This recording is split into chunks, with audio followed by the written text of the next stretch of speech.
인사드립니다. 안녕하세요. 벌써 이제 6번째 강좌입니다. 6번째 강좌인데 건강하게 사시라고 인사부터 드립니다. 사실 굉장히 지금 현재 무더위가 심하고 코로나도 심하고 하기 때문에 건강부터 챙기시는 것이 제일 중요합니다. 건강하다는 것은 뭐냐 하면은 몸과 마음의 밸런스, 또 몸의 밸런스를 맞춰가는 게 건강하거든요. 그래서 건강, 밸런스를 맞춘다, 밸런스를 맞춘다 하는 것을 보니까 이런 것이 있어요. 워라벨이라고 하는 말이 요즘 누가 신조어를 만든 것이 아니라 오래전서부터 내려오던 말인데 쓰지를 않았을 뿐입니다. 워크 앤 라이프 밸런스 해가지고서 일과 생활의 밸런스를 맞춘다 그 말이죠. 이 밸런스가 맞지 않으면 건강이 무너지게 되고 삶의 스타일이 엉망이 되어져 버릴 수가 있어요. 그리고 또 하나는 뭐냐, 학생들이 이제 방학을 해요. 학생들이 방학을 하기 때문에 방학을 하고 싶어서 하는 사람도 있지만 이미 방학하고 영상으로다가 교육하는 학생들도 많이 있거든요. 코로나로 인해서. 그래서 이제 스라벨이라고 하는 말도 있더라고요. 이 스라벨이라는 것은 뭐냐, 스터디, 즉 쉽게 말하면 공부와 생활의 밸런스를 맞춘다, 이런 의미를 가지고 있습니다. 그리고 이제 이 비대면 시대가 되니까 뭐냐 하면은 예배도 이제 비정상적으로 이루어지잖아요. 영상 예배, 대면 예배가 아니라 영상 예배. 영상 예배라는 것이 좀 편할 수도 있지만 어떻게 기존의 밸런스가 깨지는 거거든요. 그래서 이제 제가 드리는 말씀은 뭐냐 하면은 이게 빌라벨, 이렇게 이제 이건 제가 정한 겁니다만은 신앙과 생활의 밸런스를 맞춰가는 것을 이 코로나 시대에 우리가 어떻게 해야 될 것인가. 기존에 어떻게 보면은 기존에 우리가 했던 삶의 스타일이, 신앙의 스타일이 많이 변하고 있거든요. 옛날로 돌아가긴 쉽지 않아요. 그런 의미에서 신앙과 생활의 밸런스를 맞춰가는 것도 대단히 중요하겠다. 내 영성 회복 운동을 함에 있어서 이 코로나가 지장을 주어서는 안 되고 더 촉진제 역할을 했으면 좋겠다라는 의미에서 이렇게 말씀을 드려봤습니다. 이제 5번째 시간, 어제 전편 강의를 했습니다. 그리고 전편 강의에서 이제 빼놓은 것이 좀 있습니다. 구주론이라든가 예전 기독론은 제가 강의하는 중에 전부 다 녹여가지고 그 안에서 말씀을 드리고 있습니다. 그리고 우리 원리의 이제 후편 강의를 이제 하겠습니다. 그래서 후편의 큰 흐름은 역사를 이야기하는 것이기 때문에 역사의 원류를 찾아서 이렇게 정해봤습니다. 배경의 그림은 최후의 심판이라는 성화 그림입니다. 일단 성서 원리 이렇게 이제 이해를 하면서 성경은 장로님들, 권사님들까지도 우리가 성경 구약과 신약이 되어 있고 구약, 신약해서 총 66권으로 되어 있다는 것은 다 아시는데 원리 강론이 어떻게 구조가 되어 있느냐, 전편과 후편이 몇 장 몇 절로 되어 있느냐라는 질문에는 생각만 조금만 하시면 되는데 대답들을 잘 안 하시더라고요. 그래서 성서와 원리의 기본적인 체형부터 이해를 합니다. 성서는 구약과 신약, 구약은 이스라엘의 역사예요. 우리나라로 말하면 역사로 이야기할 때 조선왕조실록 같은 것이라고 보면 돼요. 이스라엘의 왕조들의, 이스라엘의 역사를 기록해 놓은 것이고요. 그리고 신약은 예수님과 그의 제자들의 행적을 기록해 놓은 것이다. 이렇게 우리가 이제 이해하면은 쉽게 이해가 될 것이다 하는 생각을 하게 됩니다. 그리고 이거는 기본적으로 다 알고 계시는 것들이고요. 원리는 어떻게 되어 있느냐? 원리는 전편과 후편으로 되어 있죠. 물론 총서론이 앞에 붙어 있습니다만은 전편, 후편. 그래 전편은 7장 30절로 되어 있고 후편은 6장 26절로 되어 있습니다. 그래서 기본적인 시스템을 이제 알고 공부를 하시면 더 공부에 재미가 있어질 것이다, 이런 생각을 하면서 후편은 어차피 성경에 나온 옛 선인들의 성경의 인물들의 교훈을 배우면서 그들의 삶의 궤적을 찾아가 보는 것이기 때문에 뭐에 맞추느냐 하면은 공식에 맞추어서 찾아가는 것입니다. 그래서 후편의 공식에 대한 이해를 하기 위해서 이제 복귀 섭리에 대한 이해를 합니다. 여러분, 우리 원리를 공부함에 있어서 원리는 창조 원리밖에 없습니다. 이것은 참부모님 말씀이기도 합니다. 창조 원리, 그리고 논이라고 하는 것은 데올로지 신학적 개념을 이야기하는 것이죠. 그래서 복귀 원리 이렇게 이야기하는데 복귀 원리라는 것은 공식이 있기 때문에 찾아가는 공식이 있기 때문에 그 공식을 원리라고 하는 것이지 복귀 원리라는 말이 원래 있었던 말은 아니죠. 인간이 타락했기 때문에 있었던 말이기 생겨난 말이니까 그것은 복귀의 공식이 있어서 공식 자체를 원리적 공식이다. 그래서 복귀 원리 이렇게 말하는 것입니다. 그리고 역사적으로 볼 때는 복귀 섭리 이렇게 말하죠. 하나님이 섭리를 하신다 그렇게 말하는데 이 세상을 하나님이 창조하셨다 그래서 창조 원리를 배웠습니다. 창조해서 하나님 앞에 기쁨을 돌려드려야 할 3대 축복을 통해서 하나님께 기쁨을 돌려드리고 천국의 환경 이상을 찾아야 할 건설해야 할 인간 조상이 타락함으로 말미암아서 하나님의 뜻 앞에 제대로 서지를 못했습니다. 그래서 인간의 자리를 잃어버리고 부모를 잃어버렸기 때문에 결국 타락론 이하가 우리가 배우는 거예요. 타락했기 때문에 타락론, 종말론, 구주론, 부활론, 예정, 기독론 같은 것을 통해서 타락한 인간들의 현 주소가 어떠냐, 우리는 어떻게 살아야 되느냐 하는 것을 우리가 신학적 개념으로 배웠고요. 타락한 인간을 그냥 두지 않고 하나님은 반드시 구원하신다.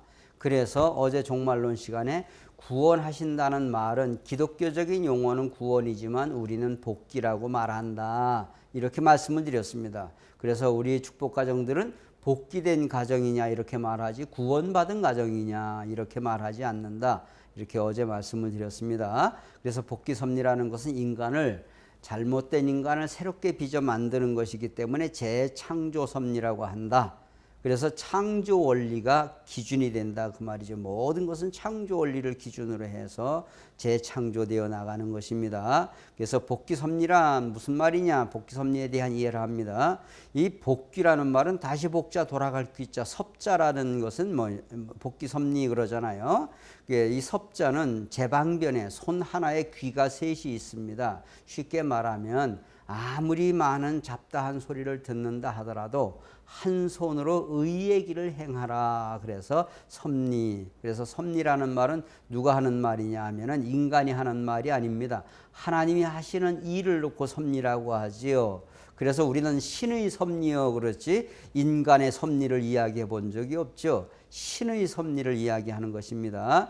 타락한 인간을 창조 본연의 인간으로 잘못된 나를 완전한 나로 고장난 나를 제대로 된 제품으로 만들어가는 것이 하나님의 섭리고 그 섭리의 원칙을 해명해 나가는 것 그것이 해명해 나가는 공식이 있단 말이에요. 그래서 그것을 복귀 원리라고 한다. 우리 원리는 그렇게 설명을 하고 있습니다. 그래서 이제 복귀의 길과 원리의 길 이렇게 말해놨습니다만은 여러분 인간 조상 아담과 해와가 하나님 앞에 기쁨을 돌려드려야 할 선의 대상으로 자리매김을 해야 되는데 인간 조상 아담과 해와가 장성기 완성급에서 탈선했다. 탈선 정상 궤도를 벗어났다. 타락했다 이렇게 말하죠. 타락함으로 말미암아서 출발했던 지점으로 떨어진 것이 아니라 더 떨어졌잖아요. 그래서 타락한 인간의 현 주소는 우리가 잘 확인을 하면은 일단 사탄 주관권 내에 떨어졌어요. 사탄의 침범을 받아 떨어졌기 때문에 사탄의 관리를 받고 있다 그 말이에요. 그리고 떨어질 때 생겨난 성품이 타락성이에요.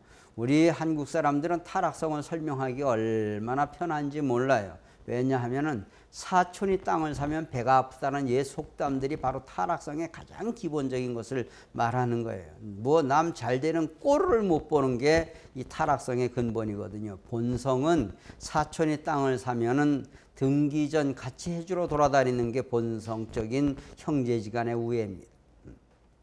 그리고 인간은 누구든지 원죄를 지니고 태어났다. 이게 우리의 운명입니다. 운명은 바꿀 수 있다. 숙명은 바꿀 수 없다. 그런 측면에서 기독교적인 예정론은 지금까지 인간의 생로병사나 한 국가의 흥망성쇠는 숙명적으로 봤습니다. 그런데 우리 원리에서는 인간 책임에 의해서 우리는 모든 것을 줄였다 늘렸다 하나님의 뜻대로 우리가 실천하면은 우리의 생명, 우리의 운명, 하나님의 섭리를 앞당길 수 있다라고 하는 것으로 설명을 하는 것입니다. 그래서 이것은 원죄를 지니고 태어났다라는 것은 어떻든지 우리가 가지고 있는 근본적인 잘못된 성품이죠. 타락했기 때문에 생겨난 것이니까 타락한 인간을 그냥 두지 않고 하나님께서는 구원하신다. 구원하신다는 말을 복귀라고 말한다 그랬잖아요. 이게 찾아가는 길이기 때문에 복귀의 길이에요. 찾아가는 길이고 참 부모님은 찾아가는 길이고 우리는 참 부모님의 가신 길을 밟아가는 길이다. 이렇게도 말씀하셨습니다. 밟아가는 길이다. 참 부모님의 노정을 그대로 밟아가는 거죠. 어떻게 선인들이 앞선 인물들을 밟아갔는지는 이제 여러분들이 이제 뒤에 나중에 배우시게 됩니다만은 그 복귀의 길을 걸어가는 것을 기독교인들이 쉬운 말로 뭐라고 했느냐? 신앙의 길이다. 범사에 감사하라. 항상 기뻐하라. 쉬지 말고 기도하라. 이렇게 말합니다. 그리고 이것을 우리는 원리에서는 분립의 길이다. 사탄 분립의 길이다. 이렇게 말해요. 그래서 일단 제일 중요한 것은 사탄이 침범했기 때문에 타락했다. 그래서 사탄 분립의 노정을 거쳐야 돼요. 사탄 분립의 노정이라는 것은 무슨 말이냐 하면은 어려운 생각하실 것이 없습니다. 해야 할 일과 하지 말아야 할 일을 구분할 줄 아는 사람, 그리고 해야 할 말과 하지 말아야 할 말을 구분할 줄 아는 사람, 만나야 할 사람과 만나지 말아야 할 사람을 구분할 줄 아는 사람, 먹어야 할 것과 먹지 말아야 할 것을 구분할 줄 아는 사람, 경우가 확실한 사람이 사탄 분립의 노정을 걷는 사람입니다. 그러기에 이런 법칙을 적용하면은 이제 요즘 비대면 시대이기 때문에 그렇습니다만은 어떻든지 예배당 일요일 날 예배당에 나와서 예배를 건강한 마음으로 드린다라고 하는 것도 굉장히 우리에게 있어서는 분립의 조건이 되고요. 그리고 감사한 마음으로 헌금을 조금이라도 하는 것도 분립의 조건이 되고 남을 위해서 봉사하는 것도 시간 되어서 봉사하는 것이 아니라 마음에 우러나서 봉사하는 것은 가장 큰 어떻게 보면 나를 거룩함으로 만들어주는 분립의 길이 아닌가 하는 생각을 합니다.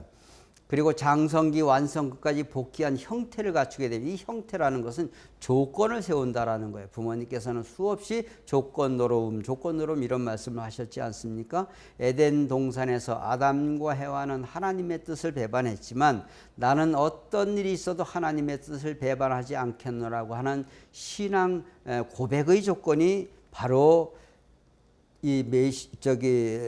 복귀한 형태를 갖추는 것입니다. 신앙 고백의 조건. 어떤 신앙단체도 고백의 조건이 없이는 더 이상의 축복을 해주지 않습니다. 그래서 신앙은 무엇보다도 고백의 조건. 내가 과거에 이랬습니다. 그런데 새로운 사람으로 거듭나서 주님의 뜻을 따르겠습니다. 참부모님의 뜻을 따르겠습니다. 하늘의 뜻을 따르겠습니다라는 신앙 고백의 조건 위에 비로소 거기에 메시아를 맞이할 수가 있습니다. 메시아를 맞이한다는 것은 뭐냐? 마음으로 주님을 영접하고 메시아를 영접한다라는 뜻입니다. 메시아를 맞이하는 의식이 뭐냐? 우리는 중생식이라고 말합니다. 어제 말씀드렸던 축복이라고 하는 것은 메시아를 참부모로 영접하는 중생의 의식이다. 그래서 원죄청산의 의식이다. 이렇게 말씀을 드렸습니다. 메시아는 인류의 참부모로 오시는 분이기 때문에 참부모를 따라서 더욱 성장해서 하나님께 영원한 기쁨을 안겨드리는 완전한 인간으로 하나님이 예정하셨던 본연의 인간으로 돌아가는 것이다. 그런 말입니다. 그래서 아담과 해와가 타락하기 이전을 찾아가는 것은 복귀의 길이라면은 메시아를 만나서 메시아와 함께 걸어가는 길을 원리의 길이라고 한다. 그 말입니다. 원리의 길이라고 한다. 그래서 메시아는 인류의 참부모로 오시는 분입니다. 그렇기 때문에 원리의 길은 어제 부활론에서 뭐라고 했느냐 하면은 시의 시대, 모실 시자, 부모님을 모시는 시대다. 모실 시자로 써서 시의 시대라고 말을 했는데 모실 시자는 한문의 뜻으로 볼 때 효도 효자하고 통한다. 이제 말씀을 드렸습니다. 그래서 부활론에서 말씀드렸던 것이 모심의 생활은 효의 생활과 통한다. 그래서 우리가 하늘 앞에 효할 수 있는 그런 마음을 가지고 걸어가는 것이 중요하겠다. 그래서 이것이 복귀의 길과 원리의 길을 걸어가는 방법이다. 이렇게 이해를 하시면서 복귀의 전제 조건이 있습니다. 복귀의 전제 조건이 뭐냐? 탕감이라는 말이에요. 탕감. 그래서 우리는 탕감 복귀 이렇게 말합니다. 그리고 뒤에다가는 원리라고 하는 말을 써요. 탕감 복귀 원리 이렇게 이제 말을 하죠. 복귀하기 위한 법은 무슨 법이냐? 탕감법이다. 그 말이에요. 복귀의 법칙이 무슨 법? 탕감법. 이렇게 이해하시면 쉽습니다. 말씀에 나오는 내용입니다만은 탕감이 없으면 복도 없습니다. 이렇게 말씀을 하고 계십니다. 그리고 통일교회의 무한한 황금 덩어리가 탕감이라고 말씀하고 계시죠. 책임 분담과 탕감은 오른다리 왼다리와 같은 것이다. 이것을 연결하지 않고서는 절대 하늘 앞에 전진이 불가능하다 하는 말씀을 참부원님께서 하고 계십니다. 그래서 우리에게 있어서는 탕감이라고 하는 것이 대단히 중요한데 그것은 내 탕감 조건은 남이 세워줄 수가 없고 나의 책임 분담을 다할 때 내 탕감 조건을 다 청산짓고 새로운 전진을 할 수 있다라는 말로 이해를 하시면서 탕감 복귀에 대한 공부를 하시자고요. 탕감 복귀, 복귀의 전제 조건이 탕감법이라는 거예요. 그래서 우리는 탕감법은 축복이다 이렇게 이해를 하시면 됩니다. 탕감 뒤에는 반드시 복이 올 수가 있잖아요. 그래서 인간의 위치를 알아봅니다. 타락한 인간은 원래 하나님은 창조주로서 인간을 대하시고 부모로서 사탄은 피를 더럽힌 혈연적인 주인으로 인간을 대합니다. 그래서 타락한 인간은 두 주인을 상대하는 중간 입장에 떨어졌어요. 그러니까 선과 악의 모체가 되었다 이렇게 원리는 규정을 하고 있습니다. 선과 악의 모체인 애매한 나를 하늘이 주관할 수가 없습니다. 왜냐하면 내가 소유를 결정하지 않는 한은 하나님이 나를 당신의 아들이고 당신의 딸이라고 당신이 관리해 줄 수가 없다는 말입니다. 그래서 내 스스로가 분립의 조건을 세워야 됩니다. 그래서 사탄 분립의 방법은 내가 내 스스로 나를 쪼개는 거예요. 쪼개는 게 분립이잖아요.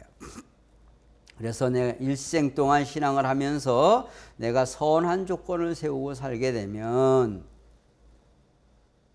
지금까지 기독교인들은 믿으면 천당 간다 그랬어요. 선한 조건을 세우고 산다는 것은 마음의 평화를 얻는다 그 말이죠. 아름다운 천국의 이상을 수놓을 수가 있고요. 내가 마음대로 내 멋대로 살게 되면은 내가 지옥으로 갈 수밖에 없다는 것이 지금까지 기독교의 교리였지 않습니까? 그래서 결국 지옥이라는 것은 무엇을 말하느냐? 절망 상태다 이러죠. 케르케고르의 죽음에 이르는 책이라고 하는 것을 그 책에 보게 되면은 뭐라고 하느냐? 인간을 가장 죽음에 이르게 하는 것은 절망이라는 거예요. 언제 절망하냐? 고독하고 혼자 있을 때 절망한다는 거예요. 그래서 이 사회에 엄청난 사람들이 많이 있지만 수많은 사람들이 스스로 자기 목숨을 놓아요. 그걸 소위 자살이라고 하는데 왜 자살하는 사람들이 많이 생겨나느냐? 자기도 살려고 노력을 했습니다. 살자 하다가 살지 못하니까 살자를 뒤집어 놓으니까 자살이 됐다라고 하는 말들을 많이들 하고 있습니다. 옆에서 누군가는 한 사람이라도 도와주는 사람이 있었더라면 말 한마디라도 보태주고 너의 협력자, 너의 도움이 되어주겠다라고 한다면 절대 목숨을 놓지 않을 것입니다. 그래서 옆에 힘들고 어려워하는 사람들이 있으면 그 사람을 위로하는 마음이 우리에게는 대단히 필요하다라는 말씀을 드립니다. 그래서 이렇게 천국과 지옥의 이분법을 설명하고 있습니다마는 중간 연계에 있는 선한 조상들이 있다는 거예요. 선한 조상들이 일생을 선하게 살았지만 육신을 벗고 가보니까 천국도 갈 수가 없는 그러한 사람들이 있었다라는 거예요. 그건 왜 그러냐 하면은 이 땅에서 소유를 결정하지 않았기 때문에 그래요. 선한 일을 하고 갔지만 이미 태어난 소속이 사탄의 소속이기 때문에 하나님이 내 아들이고 내 딸이라고 소유를 결정할 수 없고, 그리고 또 사탄 편의 입장에서 볼 때도 이놈이 평생 착한 일만 하고 칭찬 듣고 살았는데 지옥으로 끌어갈 수도 없어서 선한 조상들은 중간 영계에 있다.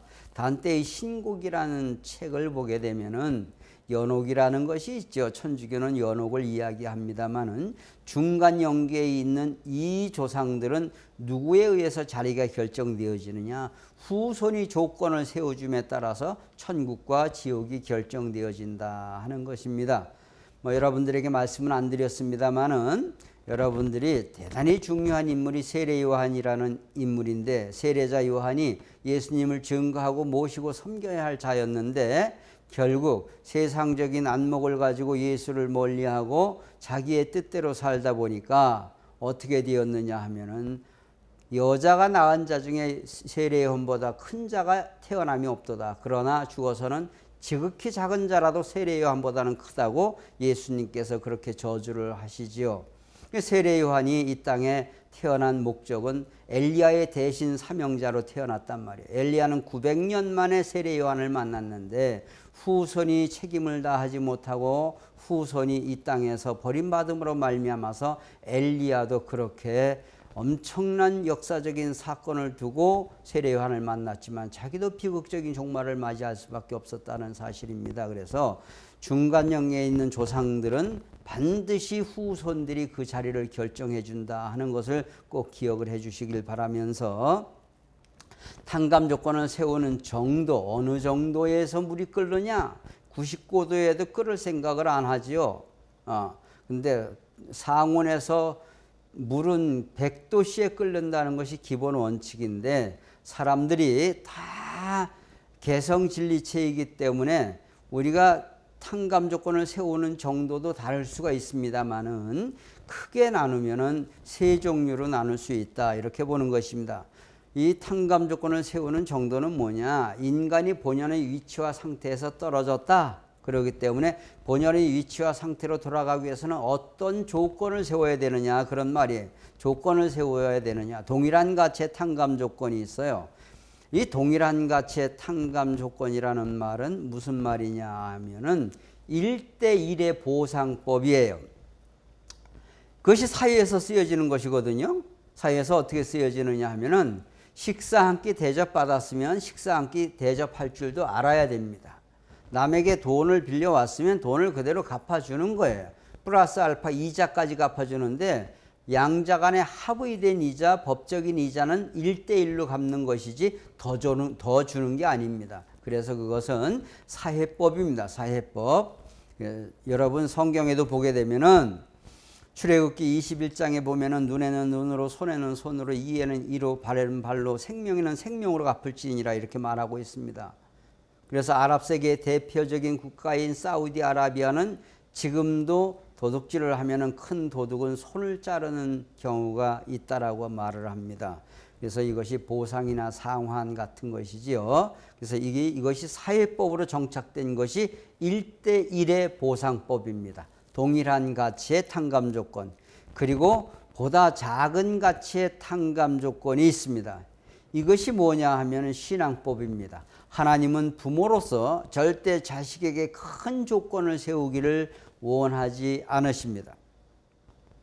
작은 조건에 충실함으로 큰 축복을 주시겠다는 것이 하나님이 우리를 향한 약속입니다. 그래서 흔히 기독교에서 말하는 세례, 물 서너 방울 떨어뜨려가지고 제사함 받았다는 조건이에요. 그리고 작은 밀떡 하나하고 포도주 한 잔 마심으로 성만찬, 이렇게도 말을 합니다만은, 그래서 예수님의 성체의식에 참여했다. 그래서 나도 예수님의 성체, 예수님의 살과 예수님의 피를 마셨다라는 조건으로 성체의식에 참여했다라는 말씀으로 합니다. 그리고 예수의 십자가를 믿기만 하면 너희들의 죄는 내가 대신 져주겠다. 이게 십자가의 대속의 은혜예요. 여러분, 그런데 참부모님 말씀에 어린 자식의 죄는 부모가 대신 지는 게 맞다. 그러나 장성한 자식은 자기의 죄도 자기가 져야 되고 부모가 할 일도 대신해야 되는 것이 장성한 효자, 효녀들이 할 일이다. 이렇게 가르치고 계시지요. 그래서 지금까지 기독교회는 2000년 동안 자기들의 모든 죄를 예수님의 어깨 위에, 그 무거운 어깨 위에 올려놓았다면 우리는 예수님의 어깨에 올려진 그 무거운 짐을 우리가 대신 들어드리자. 그래서 우리는 무엇인가는 하늘의 뜻을 해드리겠다라고 하는 기도를 했지 해 주시옵소서 하는 기도로 처음서부터 배우지 않았습니다. 부모님의 뜻을 위해서 우리가 해드리겠습니다 하는 것이 효자 효녀의 입장이 아니냐 그 말이죠. 십자가의 대속 참 재미있어요. 일주일 동안 살다가 일요일날 예배를 보러 나오시죠. 기독교 장로님 권사님들 많은 신도들이 나와가지고 주 예수의 피의 공로를 믿사오니 제 죄를 대신 져주시옵소서 하고 거기에서 감사한 마음으로 예배를 드리고 나갑니다. 그리고 세상에서 또 세속적인 삶을 살다가 그 다음 주에 와서 또 한 주일의 죄를 또 예수님의 어깨에 올려놓고 갑니다. 이것이 반복된 삶이 그들은 은혜라고 하는데 그 은혜로운 삶이 얼마나 그것을 보시는 예수님은 답답하시겠습니까? 2000년 동안 너희들의 모든 죄는 내가 지고 왔는데 지금도 그 죄를 나한테 지우느냐? 도대체 너희들이 할 일은 무엇냐? 이렇게 예수님께서 묻지 않겠습니까? 그래서 우리 참부원님께서는 그런 신앙이 되어서는 안 된다. 무엇을 해드리겠습니다. 지금까지 부모님께서 하시지 못한 일을 제가 해드리겠습니다 하는 성숙된 신앙이 되어야 된다라고 하는 말씀으로 우리를 가르치고 계시지요. 그리고 10의 1조라고 하는 것을 합니다마는 이 신앙인들의 기본적인 조건이다. 성경에 나오는 것이 11조의 개념도 많이 나오지 않아요. 11조를 하면서 하나님께서 주 너의 하나님을 시험치 말라고 십계명에 말씀해 놓고 하나님을 시험하라는 것은 뭐가 있느냐? 11조를 하고 하나님이 너에게 복을 주시는가 안 주시는가 하는 것을 시험해 봐라 이렇게 말씀하고 계십니다.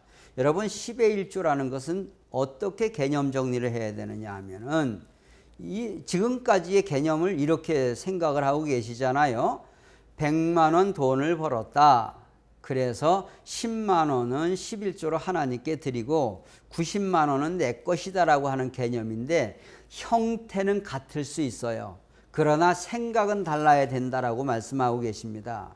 하나님과 인간은 부모 자식 관계이기 때문에 부모님이 다 받으셨다가 10분의 9를 네가 땅에서 나의 일을 더 많이 해야 되니까 내가 너에게 도로 돌려주는 은사금 하사금으로 생각을 해야지 10은 9는 내 거 하나는 하나님 거 이렇게 하면은 이거는 잘못되면은 좀 도둑놈의 심보가 될 가능성이 있습니다. 형태는 같더라도 내용은 달라야 된다. 하나님께 다 드렸다라는 조건을 세우는 것이 10의 1조이기 때문에 하나님이 내 돈을 전부 다 받으셨다가 9개는 다시 나에게 돌려주셨다.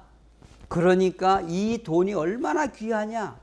부모님이 주신 돈을 우리는 하사금을 받아가지고 와서 그 돈이 귀해가지고 쓰지도 못하고 평생 지금도 지갑에 넣고 다니는 공직자나 원로 식구님들이 계십니다. 그리고 부모님께 용돈을 받았다고 그 귀한 돈이라고 하나하나 또 돌려주시는 어르신들도 계시고요. 그래서 그런 의미에서 10의 1조라는 개념도 하나님이 내가 번 돈을 다 하나님께 드렸다가 다시 9개는 다시 나에게 하나님의 일을 열심히 해달라고 돌려주신 축복과 하사금으로 생각을 하신다면 더 은혜롭지 않겠습니까? 그래서 그런 생각을 하자는 거지요.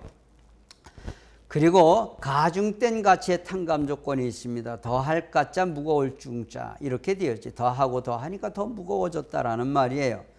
작은 가치의 실수로 오는 벌이 있어요. 이게 무슨 말이냐 하면은 아무도 안 본다고 교통신호 한 번 위반, 두 번 위반, 세 번 위반하면은 이게 쌓이면은 나중에 큰 사고 한 번으로 땜빵하고 갑니다. 잘못하면은 그 자리에서 영원히 돌아오지 못할 일도 경험하게 됩니다.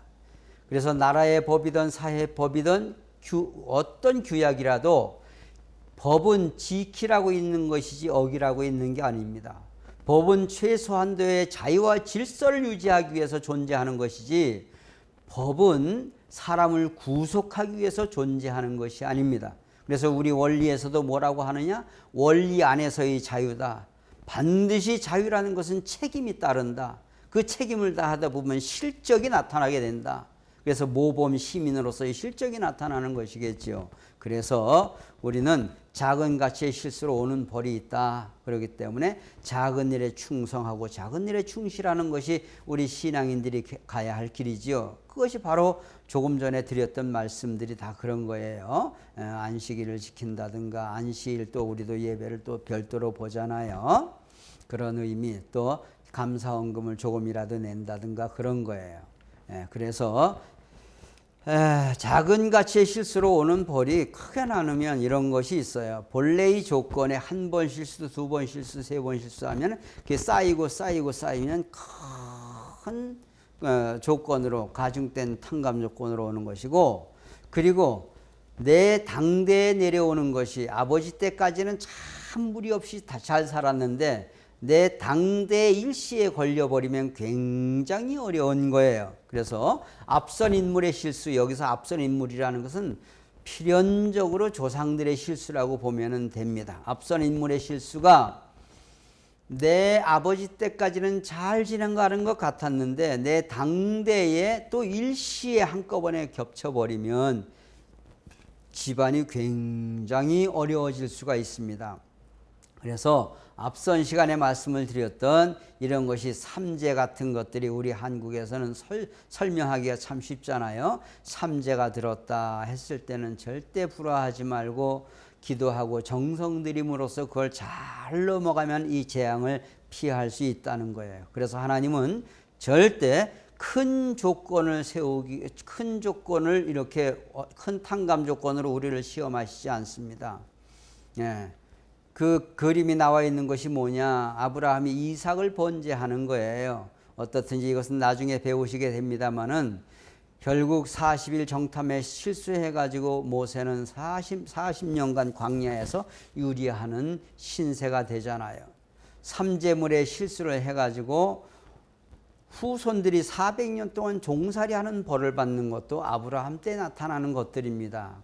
그래서 어떤 형태든지 우리는 작은 가치의 탕감 조건에 잘 세우고 나아가면서 신앙길을 단단히 다져나가는 우리 식구님들이 되시기를 바랍니다. 자, 그러면 용어에 대한 해석인데 너무 어려운 거 없습니다. 우리 원리는 써놓고 보면은 어려운데 해석을 하면 참 쉬워집니다. 탕감이라는 말은 본연의 위치와 상태 등을 상실하게 되었을 때 본연의 위치와 상태로 복귀하는데 필요한 조건을 세우는 것 그랬어요. 필요한 조건을 세우는 것 이렇게 말했습니다. 탕감 조건이라는 것은 탕감 복귀를 위해서 세우는 조건, 이게 무슨 말이냐 하면은요, 친구하고 싸웠다, 화해를 해야 되겠다, 생각까지가 탕감이라면 생각을 실천하는 게 조건이에요. 전화 한 통이라도 해가지고 야 친구야, 내가 어떻게 보니까 미안하게 됐다, 오늘 저녁에 만나서 밥이라도 함께 하자, 내가 참 집에야 생각해 보니까 정말 내가 그 좀 미안한 마음이 이루 말할 수가 없다 이러면서 친구는 그 전화 받아가지고 아이 됐다, 그걸 가지고 뭘 그러냐, 전화 한 통이면 다 끝난다. 너나 나나 우리가 평생 친구로 살았는데 말 한마디 가지고 끝나는 거지, 그러면서 말 한마디에 천냥빚을 갚을 수 있다는 말이 이루어지는 것입니다. 그래서 결국 아무리 생각을 많이 해도 실천하지 않으면 탕감 조건을 세운 게 되지 않습니다. 그래서 어떤 형태든지 조건을 세워야 된다라고 하는 거예요. 그래야 마음속에 품은 것을 외형으로 나타내야 그 사람이 이런 일을 했어, 그리고 조건적인 노름에 성공을 할 수가 있다라는 말씀입니다. 탕감목기 원리는 조금 전에 말씀을 드렸던 거예요. 타락한 인간이 창조 본연의 인간으로, 잘못된 내가 본연의 나로, 완전한 나로 복귀해가는 하나님의 섭리를 해명하는 것, 복귀 섭리, 이렇게 이제 원칙을 해명하는 것 이렇게 말하죠. 탕감 조건을 세우는 방법이 간단하게 말하는 거예요. 이것은 믿음과 소망과 사랑은 항상 있어야 될 것인데 그 중에 제일은 사랑이라 그랬잖아요. 에덴 동산에서 하나님의 말씀을 불신했기 때문에 우리는 타락했어요. 절망의 나락으로 떨어졌거든요. 그러기에 우리는 반드시 불신을 믿음으로 회복해야 됩니다. 그리고 절망을 소망으로 바꿔야 됩니다. 그리고 미움을 사랑으로, 원수가 많아졌잖아요. 마음에 원수가 없는 사람이 천국인입니다. 마음에 원수가 없는 사람이. 그리고 신앙길도 마이웨이요, 인생길도 마이웨이요. 내 인생 내가 사는 것입니다. 아무리 2세 3세로 태어났다 하더라도 부모님들은 같이 동반하면서 인생의 동반자로서 멘토의 역할은 할지언정 내 책임을 대신해 줄 수 없잖아요. 생각해 보십시오. 어릴 때는 책이라도 대신 읽어주었지만 내가 이제 눈을 뜨고 공부를 하면서부터 내 인생은 내가 살아가야 되는 거 아닙니까? 용돈을 줄 때도 한정이 되어 있고요. 그리고 나이가 들어가지고서는 내가 밥벌이를 해야 되는 것이고 나중에 조금 더 가면 부모님께 효성을 할 수 있는 그런 사람들이 되어야 되지 않습니까? 그래서 어떤 형태가 된다 하더라도 이 강의를 듣고 계시는 2세 혹은 3세들이 계신다 하더라도 부모님들이 닦아나왔던 그 신앙적인 기업은 심정적으로 상속받는다 하더라도 내가 할 일은 내가 해야 되겠다라고 하는 것입니다. 내 인생은 내가 사는 것입니다. 다만 부모님이 길을 닦아주셨으니까 가는 길이 남들보다는 좀 편할 수도 있겠다 하는 생각은 하게 됩니다만은 그게 더 고통스럽고 어려운 길이 될 수도 있다는 것을 또 반대로 생각을 해보시기 바랍니다. 그래서 누구든지 자기 십자가를 지고 나를 쫓지 않는 자는 나의 제자가 되지 못하리라. 이 예수님 말씀이지요. 쉽게 말하면 예수님이 십자가에 돌아가셨기 때문에 모든 기독교는 어느 나라에 가든지 고난받는, 고난으로 시작했다 그 말이에요. 순교로 시작했잖아요. 왜 그러냐? 주님을 십자가에 몰았던 인류의 탕감을 하기 위해서는 예수님을 믿는 사람들이 처음에 고난당하고 박해당하면서 시작하게 됩니다. 우리 한국도 그런 박해사가, 고난사가 있지 않습니까? 자, 그래서 타락한 인간이 이렇게 반대 경로를 통해서 어떻게 오느냐? 메시아를 맞이해야 된단 말이에요. 메시아를 맞기 위해서는 준비를 해야 된다 그 말이에요. 우리가 손님을 맞기 위해서도 준비하잖아요. 하물며 인류의 참부모로 오시는 메시아를 맞기 위해서는 어떤 준비를 해야 되느냐? 타락한 인간이 에덴 동산에서 잃어버린 것을 찾아가는 거예요. 그래서 믿음을 잃어버렸기 때문에 믿음의 기대를 세워가는 것이죠. 믿음의 기대라는 것은 뭐냐? 믿지 않던 내가 하나님 믿는 것이다. 이게 하나님의 소유로다가 전환하는 거예요. 내가 하나님 사람 된다 그 말이죠. 그리고 하나님 믿어보니 좋더라. 너도 하나님 믿으러 가자. 그래서 내가 열심히 전도하는 것이 실책이 돼요. 전도해야 타락성이 벗겨집니다. 내가 남과 상대해 놓지 않고서는 타락성이 벗겨질 수가 없습니다. 여러분 바닷가나 이 넓은 강가에 가보면은요, 아주 그 조약돌들도 있지만 둥근 돌이 몽돌이라고 하는 둥근 돌들이 있어요. 이 돌이 얼마나 굴러다녔으면 그렇게 둥글게 됐겠습니까? 예.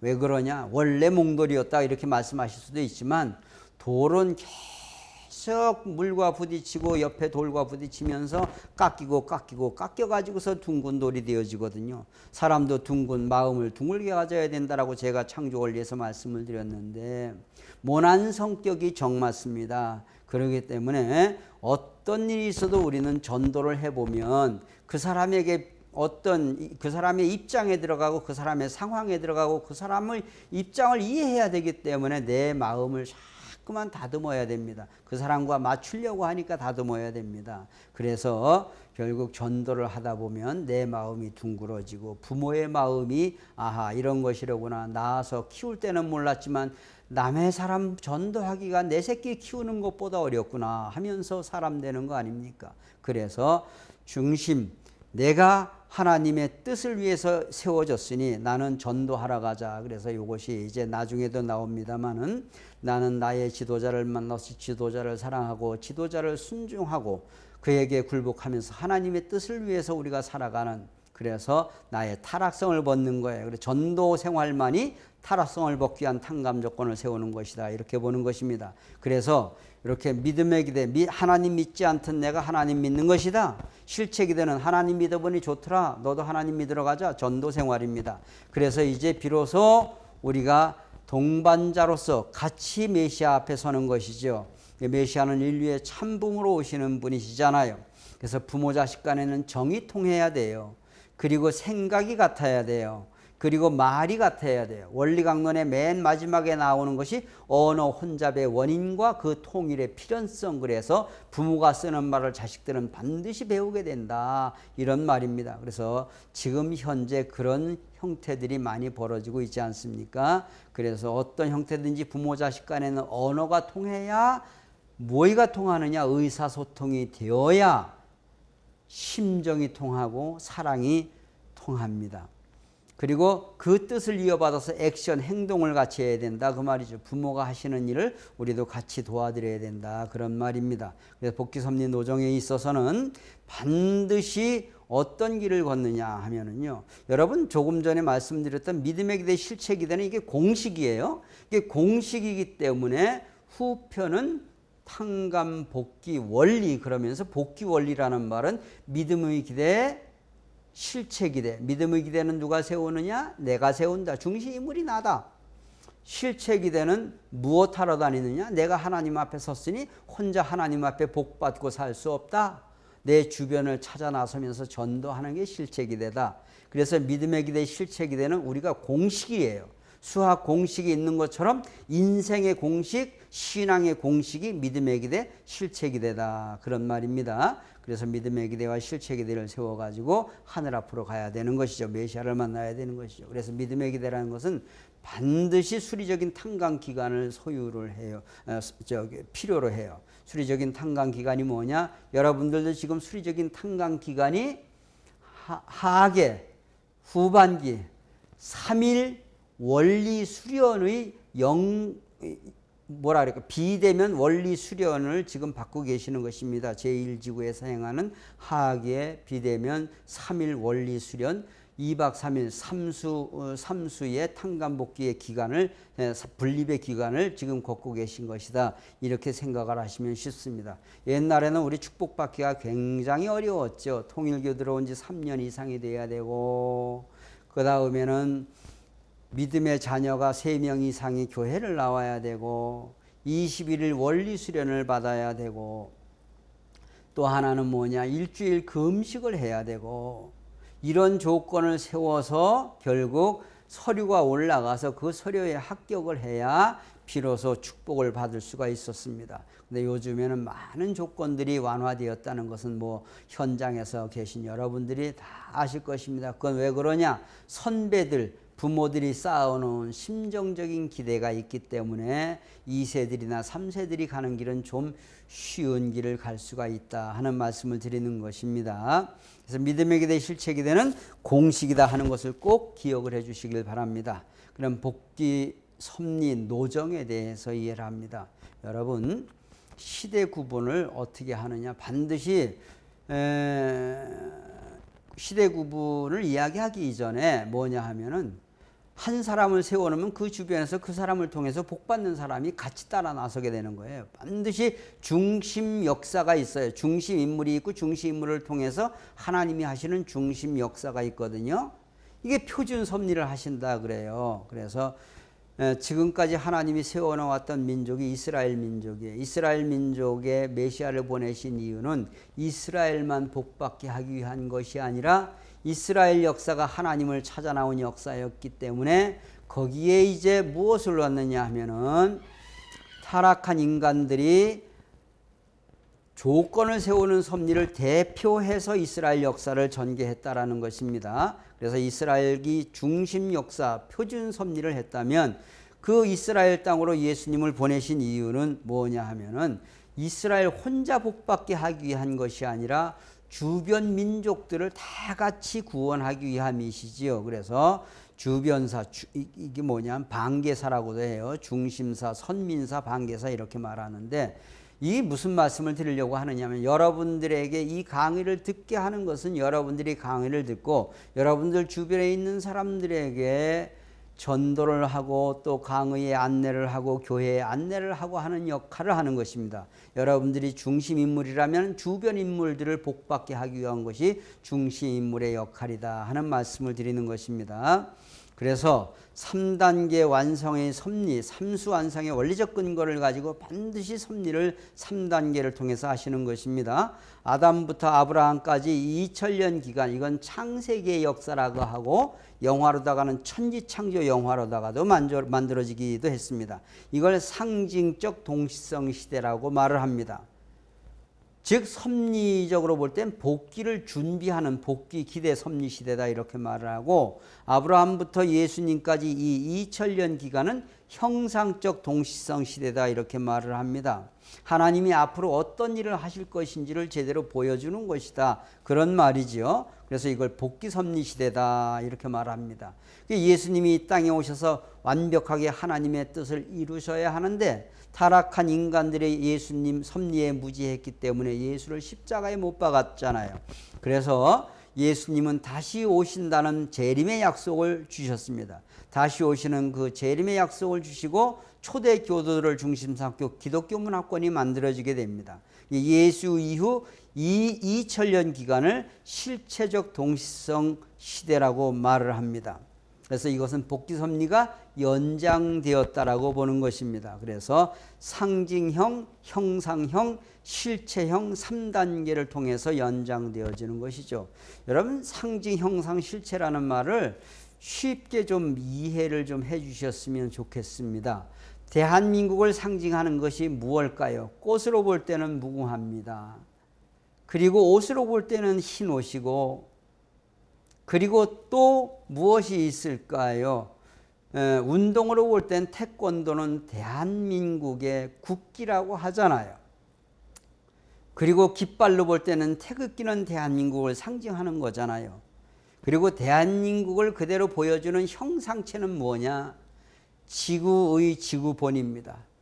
지구 형태, 쉽게 말하면 대한민국의 지도를 그대로 만들어 놓고 우리가 보잖아요. 그것은 대한민국을 축소해 놓은 것이다. 몇만 분의 1, 몇십만 분의 1로 축소를 해가지고 학교에서도 그것을 놓고 지도를 놓고 공부를 하는 것이 아닙니까? 책에서도 마찬가지고 대한민국의 형상이지요. 그리고 실체적인 것은 우리가 이 땅을 딛고 서 있는 이 땅이 대한민국이라는 거예요. 우리 눈으로 다 볼 수는 없지만, 그러니까 이것을 그대로 적용을 하면은 무슨 말이냐 하면은 실체 하나님은 보이지 않습니다. 실체 하나님은 보이지 않고 그 하나님의 형상을 그대로 닮아난 것이 인간이에요. 그러니까 하나님 앞에 선 인간이 하는 일을 보면은 하나님이 무슨 일을 하시는지를 알 수가 있지요. 예수님께서 무엇이라고 하셨느냐? 내가 하는 일을 보아서 하나님을 알라, 이렇게 말씀하시죠. 내가 하는 일을 보면 하나님을 알 수가 있지 않느냐. 이것이 예수님께서 하나님을 알려주는 방법이었습니다. 내가 하나님의 모습으로 이 땅에 왔기 때문에 내가 하는 일이 하나님의 일이다, 이렇게 말씀을 하시죠. 그리고 또 하나, 이 모든 우주 만물은 하나님을 상징적으로 전개한 것이다. 창조원리 시간에 제가 말씀드렸지요. 만물은 하나님을 상징적으로 전개한 것이고 인간은 하나님의 형상과 모양을 닮아난 것이다. 그렇다면은 결국 실체 보이지 않는 하나님이 보이는 몸으로 나타난 것이 하나님의 형상을 닮은 인간이다, 그 말씀을 드렸습니다. 그래서 상징, 형상, 실체라는 의미 해석을 좀 이해를 하면서 이제 실체적으로 이 땅에 하나님의 나라가 이루어질 때가 되었다. 이것이 바로 우리가 선포한 천일국이라고 하는 것으로 여러분들이 기억을 해 주시길 바라면서 이제 복귀 섭리 역사와 나, 이렇게 이해를 해놓고 있습니다. 명문장 중에 명문장이 나오는데 바로 원리강론 후편 서론의 마지막 부분입니다. 나라고 하는 개성체는 어디까지나 복귀 섭리 역사의 소산이며 결실체요, 역사가 요구하는 목적을 이루어야 할 나이인 것입니다. 그러므로 우리는 복귀 섭리의 완성자로 오시는 재림주님을 통하여 그 모든 것을 알고 두 번째 믿고 세 번째 모시어 마지막으로 그와 하나가 되어야 합니다. 다시 말씀을 드립니다. 그러므로 우리는 복귀 섭리의 완성자로 오시는 재림주님을 통하여 그 모든 것을 알고, 지금 현재 여러분들은 원리를 알아야 주님이 보입니다. 재림 주님이 보입니다.